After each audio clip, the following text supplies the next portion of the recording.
It's time for the Thinking Out Loud radio show thought of the week.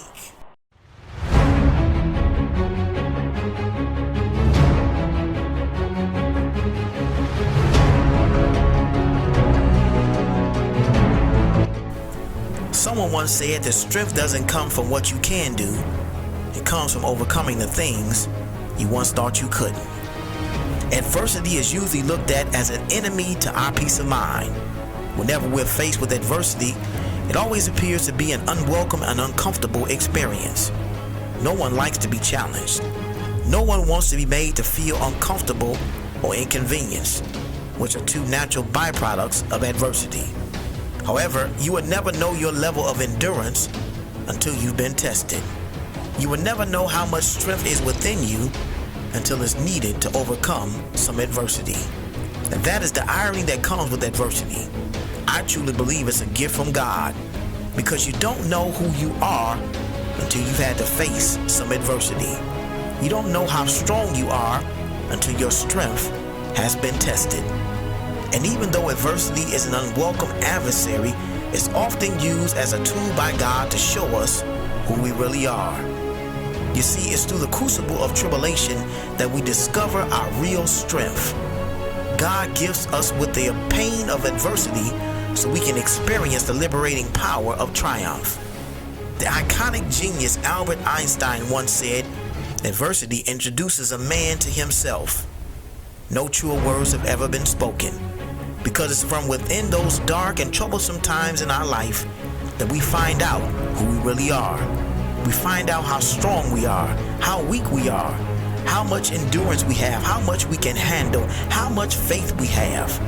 It is in these times, as an author Thomas Paine once put it, it truly tries men's souls. But it's in the trying of our souls that our true identity is revealed. It's the tests and the trials of life that either build us or break us. The question then becomes, who are you? Does adversity rattle you or rejuvenate you? Does adversity weaken you or does it revive you? Does it intimidate you or does it reinvigorate you? The Word of God reveals to us in Proverbs 24:10, "If thou faintest in the time of adversity, thy strength is small." And this is why adversity doesn't just come once to us and we never experience it again, but God sometimes makes adversity a frequent companion to strengthen the spiritual muscles within us that are weak. Much like the bodybuilder's daily exercises, lifting weights much heavier than himself to build up muscles he didn't even know he had, God's spiritual regimen to increase our faith is to immerse us in situations much bigger than we are, to stretch us into the children of God He would have us to be. But this maturation process could not come without testing. It could not come without adversity. Most of us would much rather have the rewards without the responsibility, the crown without the cross, the accolades without the aches and pains of life. Not so. God's expectations for us are far greater than we can ever imagine.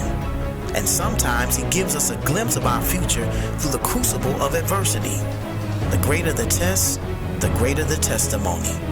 And so in times like these, when it's our natural propensity to quit and give up, when it's easier to surrender than it is to succeed, ask yourself the question, who am I going to be? A quitter and never experience all that God has for me? Or a winner and seize the purpose and destiny that God has for my life? These times have inspired me. I've watched how these times of quarantine have heightened the creativity of some and destroyed it for others. But today, use this time to discover and cultivate the person you want to become.